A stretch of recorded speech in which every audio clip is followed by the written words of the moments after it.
Hello aspirants, welcome to AKSIS Academy Daily Current Affairs. So, almost 1 week to 8 days gap వచ్చింది. I was on small occasion. ఈ రోజు నుంచి మళ్ళీ మన classes యథావిధిగా కంటిన్యూ చేద్దాం. సో ఈ టాపిక్కి వెళ్ళే ముందు ఈరోజు టాపిక్లో మనం లాస్ట్ టైం ఇచ్చినటువంటి క్వశ్చన్కి ఆన్సర్ చూస్తే between 1951 and 2001 the density of the population increased more than 3 times కాదు 2 రెట్లు పెరిగింది 3 కన్నా తక్కువ ఉంది. సో కాబట్టి ఇది తప్పు. అలాగే 1951 and census 2001 annual growth rate has doubled అన్నాడు. 1951లో annual growth rate somewhere around some 1.25 అట్లా ఉంది. 2001 వచ్చేటప్పటికి అది 1.93కి పెరిగింది కానీ ఏ రోజు డబుల్ కాలే. సో కాబట్టి ఇది కూడా తప్పే. So answer is neither one not two. So ఇది మనం ఆన్సర్గా చెప్పొచ్చు. సో అలాగే ఈరోజు టాపిక్లో కనుక మనం వెళ్తే ఇండియా ఉక్రెయిన్ రిలేషన్స్కి సంబంధించి న్యూస్లో మనకి వచ్చింది. ఈ ఇండియా ఉక్రెయిన్ రిలేషన్స్కి సంబంధించి మీ అందరికీ తెలుసు ఆల్రెడీ ఉక్రెయిన్కి రష్యాకి చాలా కాలంగా యుద్ధం జరుగుతుంది. ఈవెన్ 2014 ఆ సమయంలోనే క్రిమియాకి సంబంధించి ఉక్రెయిన్కి రష్యాకి యుద్ధం జరిగింది. దాని తర్వాత ఉక్రెయిన్ నాటోలో జాయిన్ అవ్వాలని అనుకోవడము, సో దాన్ని రష్యా చాలా సీరియస్గా తిరస్కరించడము, దీన్ని ఆధారంగా చేసుకొని ఇరు దేశాలు కూడా యుద్ధం అనేటటువంటి దానికి దారి తీయడం జరిగింది. సో చాలామంది ఇందులో ప్రాణాలు కోల్పోయారు. ఉక్రెయిన్ మీద యుద్ధం ప్రకటించిన నాటి నుండి రష్యా మీద పాశ్చాత్య దేశాలు శాంక్షన్స్ అనేటటువంటివి కూడా పెట్టాయి. అయితే భారతదేశం మాత్రం తటస్థ వైఖరిని మాత్రం అవలంబించింది. అంటే ఉక్రెయిన్కి సపోర్ట్ చేయలేదు, అలా అని రష్యాకి సపోర్ట్ చేయలేదు. న్యూట్రల్ బిహేవియర్గా భారతదేశం ఉండిపోయింది. సో దీనికి సంబంధించి మనం ఈ యొక్క ఉక్రెయిన్ రష్యా రిలేషన్స్ని చూడొచ్చు. ముందుగా ఇక్కడ హైలైట్స్ ఏంటి, ఎందుకంటే 1991లో సోవియట్ యూనియన్ కూలిపోయిన తర్వాత 15 దేశాలు సోవియట్ యూనియన్లో ఉండేవి, అవి రకరకాల దేశాలుగా విడిపోయాయి. అందులో ఉక్రెయిన్ ఒకటి. అంటే 1991లో ఉక్రెయిన్కి స్వాతంత్రం వచ్చిందని మనం చెప్పచ్చు. ఆనాటి నుండి ఇప్పటి వరకు కూడా భారతదేశంలో ఏ ప్రధానమంత్రి ఉక్రెయిన్ విజిట్ చేయలేదు. మోడీ గారు is the first person. So ఇందులో భాగంగా ఇది ఏ రకమైనటువంటి విషయాన్ని తీసుకొచ్చింది, ఇందులో హైలైట్స్ ఏంటి, అలాగే ఇండియా ఉక్రెయిన్ రిలేషన్స్ మధ్య ఉన్న డైనమిక్స్ చూద్దాము. అలాగే ఎందుకు ఉక్రెయిన్ భారత డిఫెన్స్ సెక్టర్ ఏదైతే ఉందో రక్షణ రంగానికి ఎందుకు ఇంపార్టెంట్, అలాగే ఉక్రెయిన్కి భారత్కి కొన్ని ఇబ్బందులు సమస్యలు కూడా ఉన్నాయి, అవేంటి, ఇవన్నీ కూడా మనం చూసేటటువంటి ప్రయత్నం చేద్దాం. సో ఇందులో భాగంగా ముందుగా చూస్తే Indian prime minister visited Ukraine at the invitation of the Ukraine president రమ్మన్నారు, ఈయన వెళ్ళారు. 1991 నుంచి ఈయన ఫస్ట్ టైము, మోడీ గారే ఫస్ట్ టైము.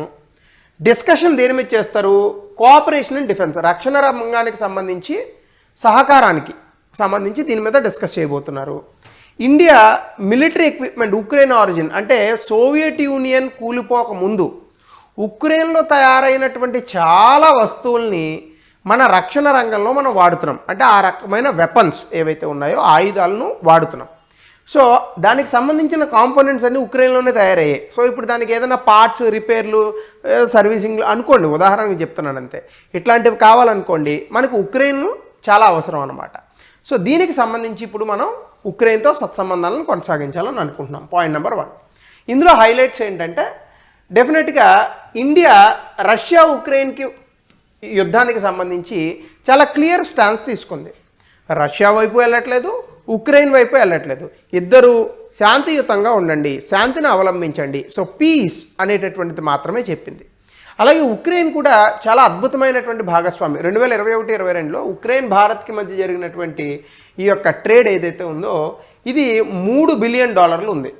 అలాగే ఉక్రెయిన్ భారత్ వీళ్ళు ఇరు దేశాలు కూడా 4 అగ్రిమెంట్లు సైన్ చేయాలని అనుకుంటున్నాయి. ఒకటి వ్యవసాయ రంగము, food industry, medical product regulation, అలాగే కల్చరల్ కోఆపరేషన్, వీటికి సంబంధించి. అలాగే ఇటీవల కాలంలో ఉక్రెయిన్కి రష్యా యుద్ధం కారణంగా చాలామంది గాయాల పాలయ్యారు, చాలామంది ప్రాణాలు కోల్పోయారు.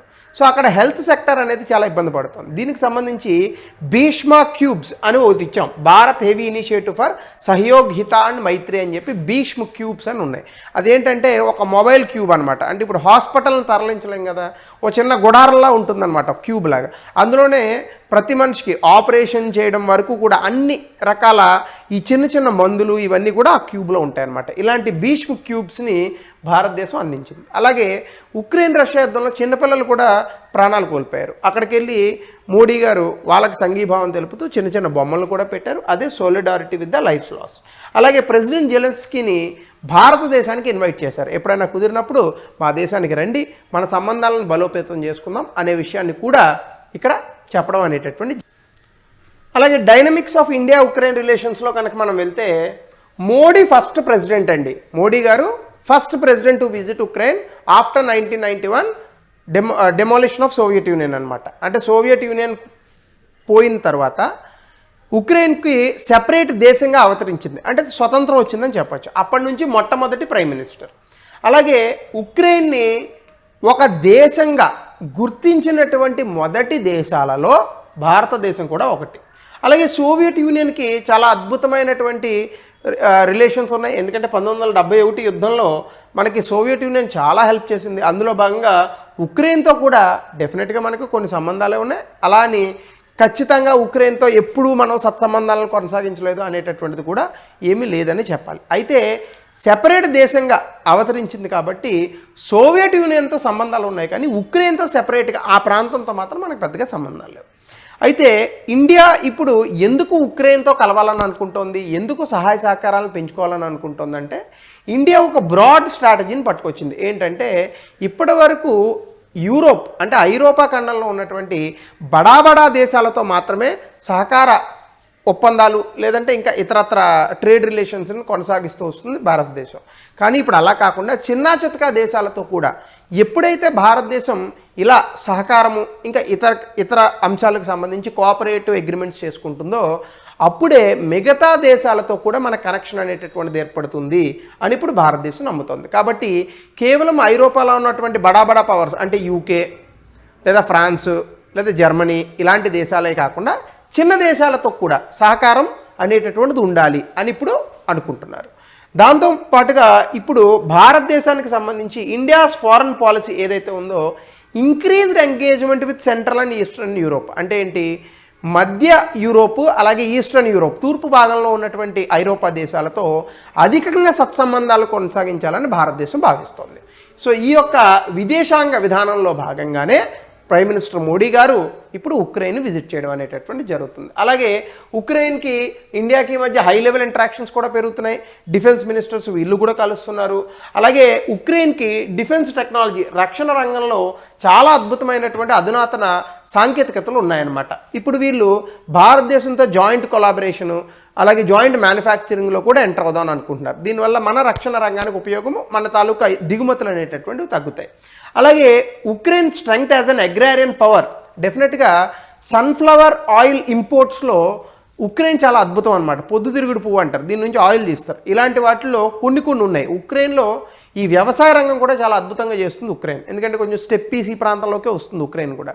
సో అది కూడా భారతదేశం వ్యూహాత్మకంగా దాన్ని వాడుకోవాలని చెప్పి ఆలోచిస్తుంది. దాంతోపాటుగా ఉక్రెయిన్తో మరి ఇప్పుడు మనం ఎంగేజ్ అయితే మరి రష్యాకి మనకి ఉన్న సత్సంబంధాలు దెబ్బతింటాయి కదా, అలా ఏం దెబ్బ తినవు అని ఇప్పుడు భారత విదేశాంగ శాఖ చెప్తోంది. ఎందుకు అంటే ఎప్పుడు కూడా భారతదేశం ఇండిపెండెంట్ ఫారెన్ పాలసీ అంటే స్వతంత్ర విదేశాంగ విధానాన్ని అనుసరిస్తుంది. ఒక దేశంతో కలిసి ఉంటే ఇంకో దేశం ఏడుస్తుందని, ఇంకో దేశంతో కలిసి ఉంటే ఇంకో దేశం ఏడుస్తుందని అనుకోదన్నమాట. అమెరికాతోని సత్సంబంధాలు ఉంటాయి, రష్యాతోని సత్సంబంధాలు ఉంటాయి. అలాగే ఉక్రెయిన్తోని సత్సంబంధాలను కొనసాగిస్తాము, రష్యాతోని కొనసాగిస్తాము. ఇవి కేవలం మన తాలూకా వ్యాపారము అలాగే ట్రేడ్ ఇట్లాంటి వాటి కోసమే తప్ప వ్యూహాత్మకంగా మిగతా విషయాల గురించి కాదు. సో నేషనల్ ఇంట్రెస్ట్ అనేటటువంటిది ముందొస్తుంది ఏ దేశానికైనా కూడా. సో ఇది మనం చూడాల్సినటువంటి అంశం. అలాగే ఎందుకు భారతదేశానికి ఉక్రెయిన్ ఇంపార్టెంట్, ఇప్పుడు నేను ఇక్కడ ఇచ్చే పాయింట్స్ ఒకవేళ రేపొద్దున ఎగ్జామ్లో కనుక మీరు రాయగలిగితే యాజ్ ఇట్ ఈస్ పాయింట్స్ చాలా మంచి మార్క్స్ వస్తాయి అన్నమాట. ఎందుకంటే టెక్నికల్ ఇష్యూస్ చూడండి, ఇండియాకి సోవియట్ ఎరా అంటే సోవియట్ యూనియన్ ఉన్నప్పుడు మనం కొన్నటువంటి రక్షణ రంగానికి సంబంధించిన ఎక్విప్మెంట్ ఏదైతే ఉందో ఇవి ఉక్రెయిన్ ఇప్పుడు మనకు కొంత హెల్ప్ చేయగలదు. ఉదాహరణకి Indian navy warships, AN-32 air craft, ఇవన్నీ కూడా ఈ టర్బైన్ ఇంజన్స్ ఏవైతే ఉన్నాయో ఇవన్నీ కూడా అప్పట్లో ఈ ఉక్రెయిన్ సోవియట్ యూనియన్లో తయారైనవే. సో వీటిని మనం రీమోడల్ చేసుకోవచ్చు. అలాగే $400 మిలియన్ అగ్రిమెంట్ ఒకటి జరిగింది ఉక్రెయిన్ స్పెట్స్ టెక్నో ఎక్స్పోర్ట్కి. ఇండియాకి సంబంధించినటువంటి AN-32 ఎయిర్ క్రాఫ్ట్స్ని నెక్స్ట్ 40 ఇయర్స్కి లైఫ్ టైం పెంచడానికి, అంటే రీమోడల్ చేయడానికి ఒక అగ్రిమెంట్ జరిగింది. అలాగే ఇండియన్ ఎయిర్ ఫోర్స్ ఏదైతే ఉందో AN-32 for air maintenance of army troops దీని మీద డిపెండ్ అవుతూ ఉంటుందన్నమాట. ఇది ఒక ఎయిర్ క్రాఫ్ట్ అనమాట. సో దీనికి సంబంధించి ఈ ఎయిర్ క్రాఫ్ట్స్ అన్నీ కూడా ఉక్రెయిన్లో తయారైనవి అని చెప్తూ ఉంటారు. సో కాబట్టి ఉక్రెయిన్ దీన్ని మళ్ళీ రీమోడల్ చేయగలదు. సో ఈ ఎయిర్ క్రాఫ్ట్స్ నుంచే సైనికులు దూకడం, పారాచూట్లు వేసుకుని ఇవన్నీ జరుగుతాయి. సో ఈ AN-32 ఎయిర్ క్రాఫ్ట్స్ని రీమోడల్ కోసం కూడా ఉక్రెయిన్ మనకు అవసరం అనమాట.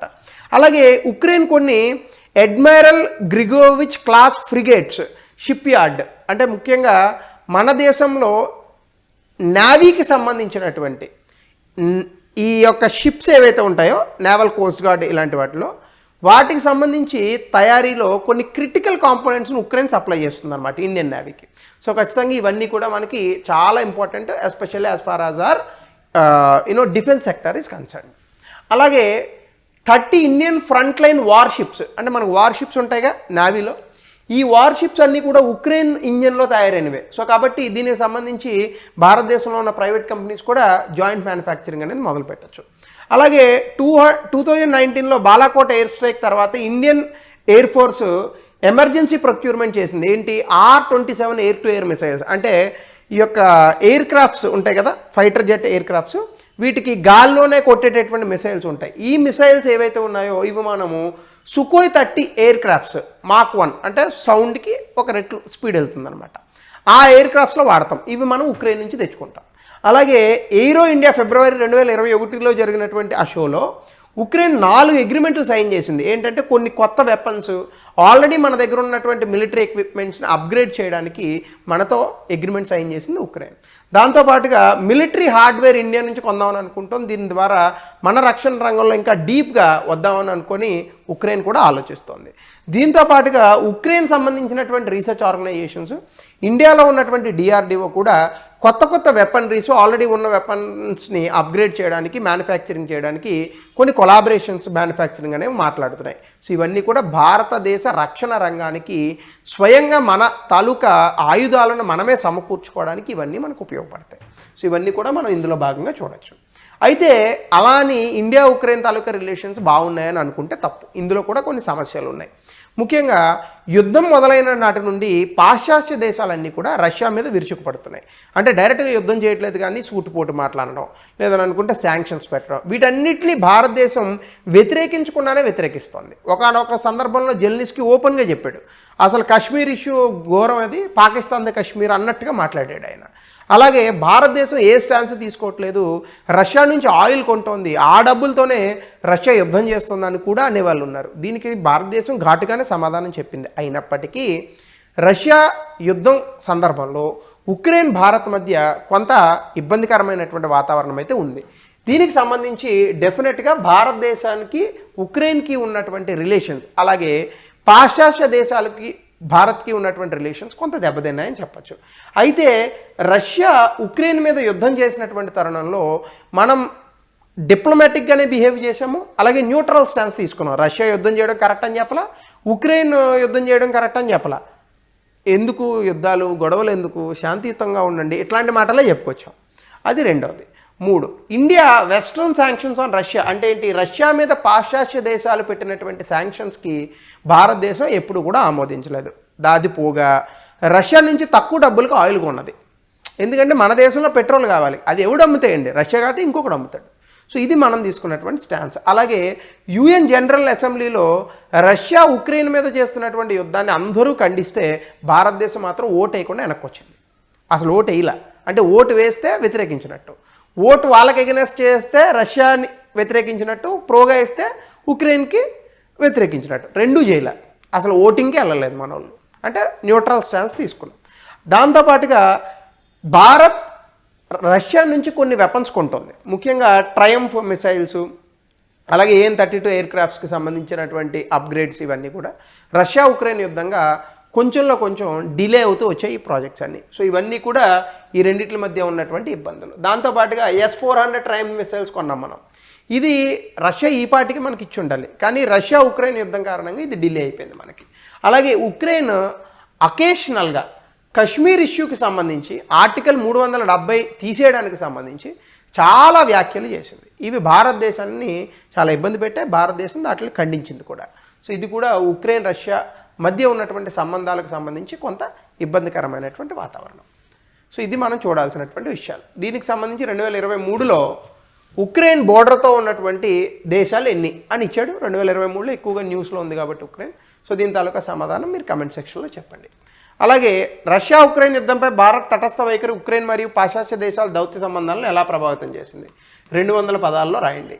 So if at all you want to crack the exam, ఎప్పుడు కూడా మీరు రైటింగ్ ప్రాక్టీస్ అనేటటువంటిది ఉండాలి. అది లేకుండా ఎగ్జామ్ క్రాక్ చేస్తే కష్టం, క్రాక్ చేయలేం అసలు. కాబట్టి నాలెడ్జ్ని ప్రజెంట్ చేయడం మోర్ ఇంపార్టెంట్. దాని మీద ఫోకస్ చేయండి.